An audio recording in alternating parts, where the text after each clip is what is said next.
Hello friends, आज के इस लेक्चर में हम देखेंगे सिंटैक्स ट्री क्या होता है और डायरेक्टेड एसाइक्लिक ग्राफ होता क्या है, जिसको शॉर्ट फॉर्म में हम क्या बोलते हैं आपके पास DAG, that is directed acyclic graph. Previous videos में हमने आपके पास जाना था कि आपके पास इंटरमीडिएट कोड जनरेशन होता क्या है और उसको आपके पास रिप्रेजेंट करने के लिए आपके पास कितने फॉर्म्स होते हैं। तो आपके पास जानते हैं आपके पास दो फॉर्म्स होते हैं इसको रिप्रेजेंट करने के लिए, एक होता है आपके पास लीनियर फॉर्म और दूसरा होता है आपके पास ट्री फॉर्म। ठीक है, तो लीनियर फॉर्म के अंदर आपके पास क्या क्या आता है, आपके पास पोस्टफिक्स आता है, प्रीफिक्स आता है, थ्री एड्रेस कोड आता है आपके पास। ठीक है, सबसे इंपॉर्टेंट क्या होता है आपके पास थ्री एड्रेस कोड। और थ्री एड्रेस कोड को भी रिप्रेजेंट करने के हमारे पास तीन तरीके होते हैं, तीन रिप्रेजेंटेशन होते हैं थ्री एड्रेस कोड को भी। वो क्या होते हैं आपके पास क्वाड्रपल, ट्रिपल और आपके पास इनडायरेक्ट ट्रिपल। तो ये आपको थ्री एड्रेस कोड और क्वाड्रपल, ट्रिपल, इनडायरेक्ट ट्रिपल ये सब हमने प्रीवियस वीडियो में हमने देख लिया है। आज हम देखेंगे आपके पास इंटरमीडिएट कोड जनरेशन को रिप्रेजेंट करने का दूसरा फॉर्म होता है ट्री। और ट्री के अंदर ही आपके पास दो चीजें आती है, एक होता है आपके पास सिंटैक्स ट्री और दूसरा होता है आपके पास डैग।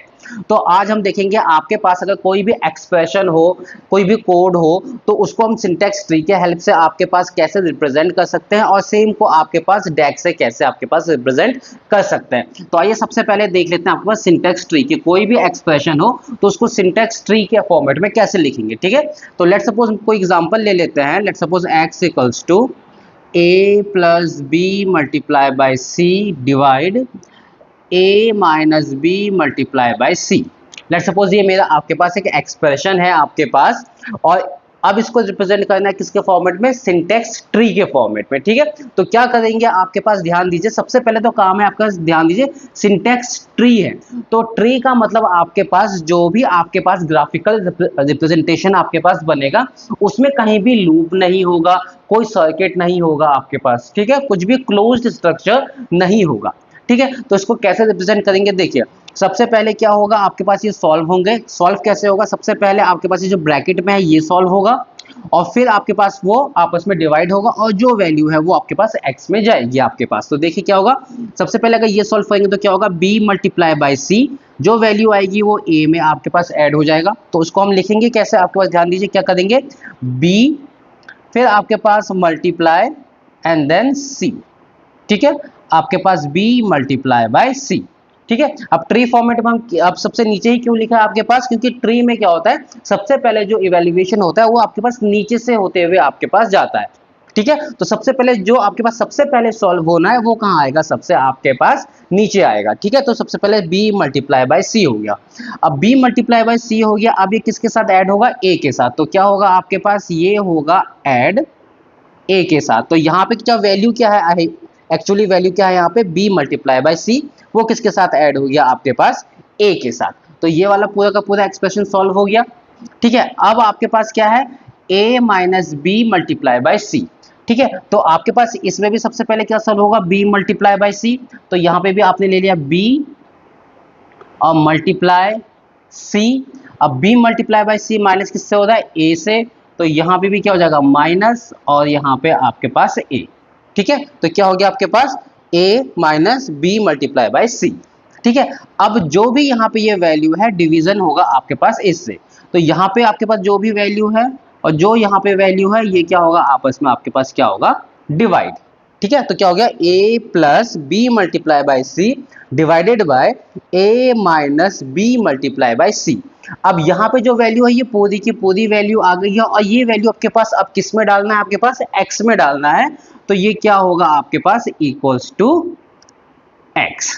ठीक है, तो अब क्या हो गया आपके पास, x equals to a plus B multiply by C divide a minus B multiply by C. तो ये जो स्ट्रक्चर बना है ये क्या है आपके पास, सिंटैक्स ट्री। ये क्या आपके पास, सिंटैक्स ट्री। तो कोई भी एक्सप्रेशन आपके पास गिवन हो तो इस तरह से हम आपके पास क्या बना सकते हैं, सिंटैक्स ट्री। इंपॉर्टेंट क्या है, कहीं भी सर्कल नहीं होना चाहिए। देखिए ये नोड सब आपके पास कहीं भी सर्कल्स नहीं है, कहीं भी आपके पास लूप नहीं है। ठीक है, तो इस तरह से जो भी एक्सप्रेशन बनता है, आपको ग्राफिकल रिप्रेजेंटेशन बनता है, इसको क्या बोलते हैं, सिंटैक्स ट्री। तो आइए अब देख लेते हैं आपके पास डैग क्या होता है और डैग को हम आपके पास कैसे रिप्रेजेंट करते हैं। तो आइए अब देख लेते हैं आपके पास डैग डैग होता क्या है और आपके पास कैसे आपके पास कुछ अगर एक्सप्रेशंस हो तो उसको कैसे डैग में आप कन्वर्ट करते हैं। तो सबसे पहले आपके पास जो डैग है आपके पास एक दो पॉइंट इंपॉर्टेंट है आपके पास। पहली चीज आपके पास डैग में आपके पास साइकिल्स हो सकते हैं, आपके पास साइकिल्स हो, लूप हो, आपके पास सर्किट हो, ये आपके पास पॉसिबल है। दैट इज आपके पास क्लोज्ड स्ट्रक्चर हो सकता है। सिंटैक्स ट्री में अभी हमने देखा उसमें कोई भी क्लोज्ड स्ट्रक्चर आपके पास नहीं हो सकता। ठीक है। दूसरी चीज आपके पास इंपॉर्टेंट होती है कि अगर यहाँ पे हमारे पास कोई भी वेरिएबल गिवन है, दैट इज एक्सप्रेशन में कोई भी वेरिएबल लेट्स सपोज ए मेरे पास गिवन है, तो उसको मैं आपके पास जैसे अभी हमने सिंटैक्स ट्री देखा, तो सिंटैक्स ट्री में क्या था, जैसे आपके पास था a plus B multiply by C और a minus B multiply by C, कुछ ऐसा था। तो हमने क्या किया था, आपके पास b भी लिया था, मल्टीप्लाई किया था c के साथ, फिर आपके पास प्लस किया था a के साथ, वैसे आपके पास b मल्टीप्लाई किया c के साथ, आपके पास फिर माइनस किया a के साथ, ये किया हमने। इसमें जो a है वो 2 टाइम्स ले लिया, b हमने 2 टाइम्स ले लिया, c हमने आपके पास 2 टाइम्स आपके पास ले लिया। यहाँ भी b मल्टीप्लाई बाय c हो रहा है, यहाँ भी b मल्टीप्लाई बाय c हो रहा है, तो हमने आपके पास 2 बार ले लिया आपके पास सिंटेक्स ट्री में। तो इसमें क्या होता है आपके पास स्पेस हमारे पास ज्यादा लगता है। बट हम डैग में क्या करते हैं, हम आपके पास देखते हैं कि कोई भी अगर वेरिएबल हो आपके पास और अगर उसकी वैल्यू चेंज नहीं हो रही हो नेक्स्ट एक्सप्रेशन में सॉल्व करते टाइम, तो हम आपके पास जो वैल्यू है, आपके पास जो नोड है, जो वेरिएबल है, उसको हम मल्टीपल टाइम्स हम नहीं लेते। जो भी जैसे मेरे को एक ए नोड लेना होगा तो मैं दूसरी टाइम्स में आपके पास ए नोड नहीं लूंगा आपके पास। हाँ, अगर बाय चांस ऐसा हो रहा होगा कि आपके पास जो दूसरा एक्सप्रेशन को जब मैं इवेल्युएट कर रहा हूँ उस टाइम पे ए की वैल्यू चेंज हो चुकी है, तो उस कंडीशन में मैं आपके पास एक नया नोड आपके पास ए में ले सकता हूं। तो टोटली डिपेंड है कि आपके पास कोई भी वेरिएबल है तो उसका जो भी हम नोड बनाएंगे वो हम आपके पास कितने टाइम्स ले सकते हैं, कब ले सकते हैं, कब आपके पास नहीं ले सकते, ये बड़ा इंपॉर्टेंट है आपके पास। तो इसी के लिए क्या होता है, ये रिड्यूस हो जाता है। जो भी आपके सिंटेक्स इतना बड़ा बनता है तो उसके रिस्पेक्ट में अगर हम डैग बनाए तो वो आपके पास क्या हो जाता है, रिड्यूस हो जाता है। ठीक है। तो ये होता है इंपॉर्टेंट 2 पॉइंट है आपके पास डैग के। ठीक है। और इंपॉर्टेंट ये है कि जब भी हम आपके पास डैग बनाए, जैसे अभी यहाँ पे 3 एक्सप्रेशन गिवन है, कभी आपका सिंगल लाइन ऑफ एक्सप्रेशन भी हो सकता है, कोई ऐसा भी हो सकता है, तो जो भी हम सॉल्व करेंगे आपके पास छोटा छोटा सा पार्ट, उसके अलग अलग आपके पास डायग्राम बनेंगे। ऐसा नहीं कि आपके पास एक ही साथ पूरा हमने लास्ट फाइनल डैग बना लिया, क्योंकि क्या होता है कि अभी तो छोटा सा आपके पास क्वेश्चन है 3 लाइन ऑफ एक्सप्रेशन का, कभी कभी आपके पास 5 लाइन 10 20 लाइन ऑफ एक्सप्रेशन आपके पास मिलेंगे डैग बनाने के लिए, और उस टाइम पे आप जो लास्ट फाइनल है वो आपके पास डायरेक्टली नहीं बना पाएंगे। तो उसके लिए क्या होता है कि आपके पास हर लाइन ऑफ एक्सप्रेशन को छोटा छोटा आपके पास बनाना होता है, उसी में फिर आपका ऐड करना होता है और लास्ट में जाके फाइनल आपके पास बनता है। तो देखिए कैसे सॉल्व करेगा डैग का। सबसे पहले क्या है कि T naught equals to A plus B, तो सबसे पहले जो ये पहला आपके पास लाइन है इसको क्या करेंगे, आपके पास डैग बनाएंगे। कैसा होगा आपके पास, ध्यान दीजिए। सबसे पहले क्या होगा, आपके पास प्लस हो रहा है क्या, ए और बी, यही आपके पास ऐड हो रहा है a प्लस बी, और किसमें स्टोर हो रहा है, टी नॉट में। तो यहाँ पे जो प्लस की वैल्यू आएगी, ये जो नोड है ये क्या है आपके पास, टी नॉट है। तो ये हो गया ये पहले वाले का आपके पास एक्सप्रेशन। दूसरा क्या है कि टी नॉट और सी, टी नॉट और सी ऐड होके किस में जा रहे हैं, टी वन में, तो वो इसी में ऐड होगा। अब देखिए ध्यान दीजिए, इसमें 3 आपके पास वेरिएबल हो गए, टी वन टी नॉट और सी। अब हम देखेंगे क्या इसमें कोई वेरिएबल है जो इसमें पहले से है या नहीं है। अगर नहीं है तो हम उसमें वो ऐड कर देंगे, एक नया नोड बना देंगे। अगर है तो पहले वो चेक कर लेंगे क्या उसकी जो वैल्यू है वो चेंज हो रही है या आप वो ले सकते हैं। जैसे C इसमें नहीं है तो एक हम नया आपके पास नोड बनाएंगे। टी नॉट, अब टी नॉट है, टी नॉट को हमने इवेल्युएट किया है, उसको C के साथ आपके पास प्लस किया है, तो जो वैल्यू ये है ये वही वैल्यू मेरे पास ये चीज है, तो दोनों आपके पास सेम चीज है, तो हम आपके पास एक नया टी नॉट नहीं बनाएंगे। दोनों ऐड करके किस में होगा आपके पास, 1 में। तो आपके पास कैसे होगा ये, ध्यान दीजिए, ये पहला होगा, फिर दूसरे में क्या हो जाएगा, पहला तो हम ये चीज एज इट इज लिखेंगे। कैसे, आपके पास मैं यहाँ पे आपके इसके नीचे में आपके पास बना दे रहा हूँ, आपके पास कि आपके पास क्या है, आपके पास प्लस है, उसके बाद आपके पास a है और यहाँ पे b है, ये तो पहला आपके था ही। अब इसी में ऐड कर लेंगे आपके पास, ये आपके पास क्या हो गया, टी नॉट। तो टी नॉट और c, तो टी नॉट और प्लस हुआ और ये किसके साथ ऐड हुआ, c के साथ, और यहाँ पे ये वैल्यू क्या हो गई, t1। तो पहले ये था, अब दूसरे एक्सप्रेशन को सॉल्व करने के बाद ये मेरा आपके पास डैग बना ये। ठीक है। अब थर्ड क्या है, T0 और T1, इन दोनों को जब ऐड करेंगे तो वैल्यू किस में जाएगी, D में। अब देखेंगे क्या तीनों में से कोई भी इसमें पहले से आपके पास है नोड, T0 है, T1 है और वो D में जा रहा है, तो D तो मैं एक नया आपके पास नोड लिखूंगा। अब T0 और T1 ये मेरे पास पहले से है, क्या ये वैल्यू कुछ चेंज हो रही है, नहीं, T0 की वैल्यू जो यहाँ थी वही यहाँ पे है, वही यहाँ पे आएगी। T1 की वैल्यू जो यहाँ पे है वही यहाँ पे है, तो T0 और T1 की वैल्यू कोई चेंज नहीं हो रही है। नॉर्मली इनको ऐड करके मेरे को D में ऐड कर देना, तो क्या होगा आपके पास फाइनल जो डैग बनेगा वो क्या बनेगा, ये तो पहले एज इट इज रहेगा आपके पास, ये प्लस है, यहाँ पे आपके पास C, यहाँ पे आपके पास प्लस, ये आपके पास B, ये आपके पास A, ये आपके पास T0 और ये आपके पास T1। अब क्या करना है, T0 और T1 को ऐड करके D में, तो ये T0 है, ये T1 है, इसको आपस में क्या करेंगे, हम करेंगे ये आपके पास ऐड किया। अब ये जो वैल्यू है ये क्या आपके पास D, तो ये बन गया मेरा आपके पास फाइनल डैग। ये क्या बन गया, ये आपके पास फाइनल डैग। ठीक है, तो नॉर्मली क्या होता है कि हम स्टेप बाय स्टेप इसीलिए करते हैं कि हमारे पास क्या है, कौन से आपके पास वेरिएबल्स है जो वापस ले सकते हैं, नहीं ले सकते हैं, तो इसीलिए हम क्या करते हैं स्टेप बाय स्टेप आपके पास बनाते हैं। तो आइए देख लेते हैं एक और क्वेश्चन डैग का। तो आइए देख लेते हैं एक और क्वेश्चन आपके पास डैग का। ठीक है, तो लेट्स सपोज हमारे पास ये आपके पास लाइन ऑफ कोड्स आपके पास गिवन है या एक्सप्रेशन गिवन है, a equals to B multiply by C, d equals to B equals to D multiply by C, ये आपके पास कोई इक्वेशंस गिवन है। तो टोटल कितने लाइंस है, एक्सप्रेशन कितने हैं, 1 2 3 4 5 6, 6 एक्सप्रेशन बने हैं। तो टोटली जो मेरे आपके पास डैग बनेंगे, वो टोटल जो ग्राफ बनेंगे वो भी कितने बनेंगे, 6 बनेंगे। और जो लास्ट वाला होगा that is g equals to D plus F वाला, जहां मैं सॉल्व करूंगा वो वाला मेरा क्या होगा आपके पास फाइनल आंसर होगा। ठीक है, अब कैसे बनना है देखिए, बहुत सिंपल सी है।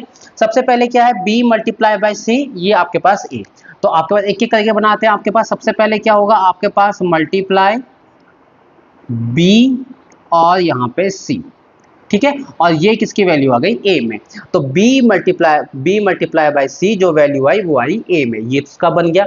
दूसरा देखिए क्या, d इक्वल्स टू बी, मतलब जो b है b की वैल्यू आपके पास d में डाल दी, तो b और d दोनों इक्वल है, तो मेरे पास जो b है b मेरे पास यहाँ पहले से रखा हुआ है।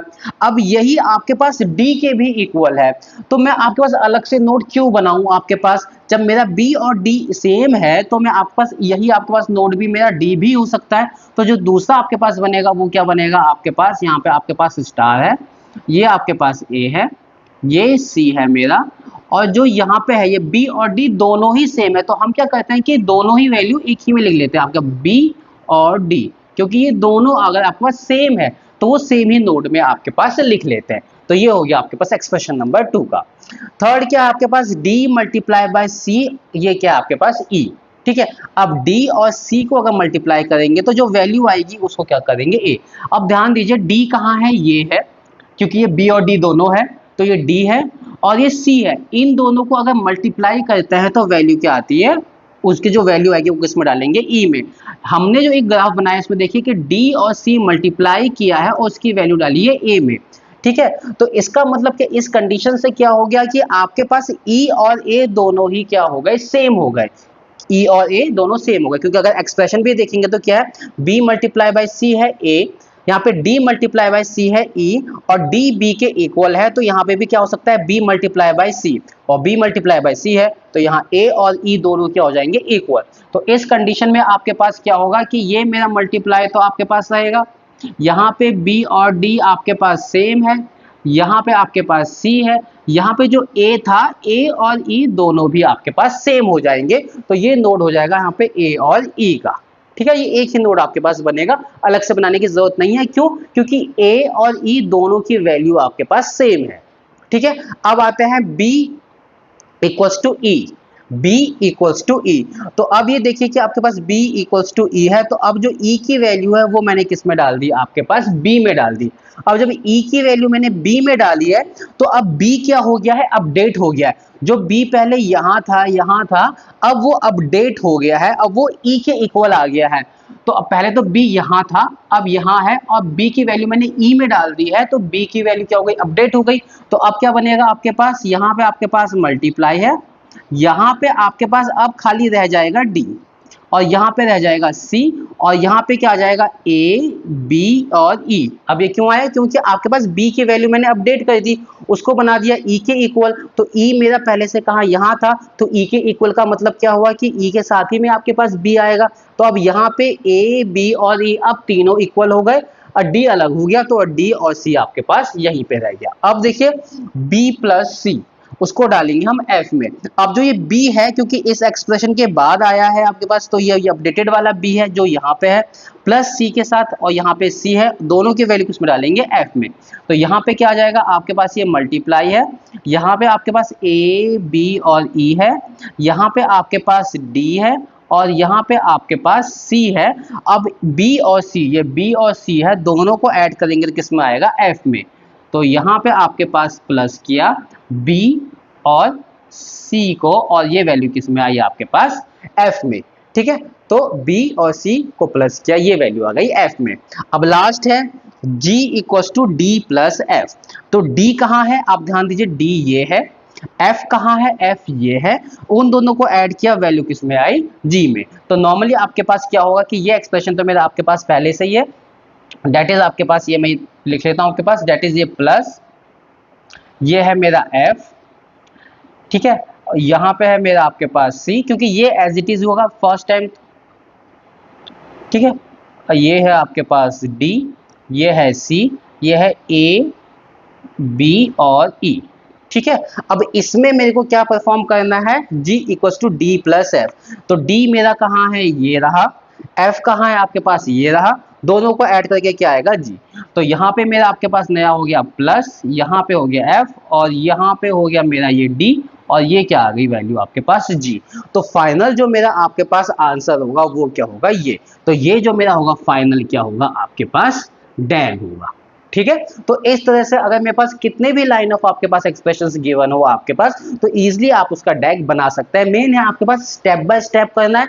दूसरी चीज है आपके पास वैल्यूज देखनी है, कौन कब अपडेट हो रही है, कैसे अपडेट हो रही है, उसके लिए नया नोड बनाना है या आपके पास नहीं बनाना है। तो ये सबसे इंपॉर्टेंट है आपके पास डैग।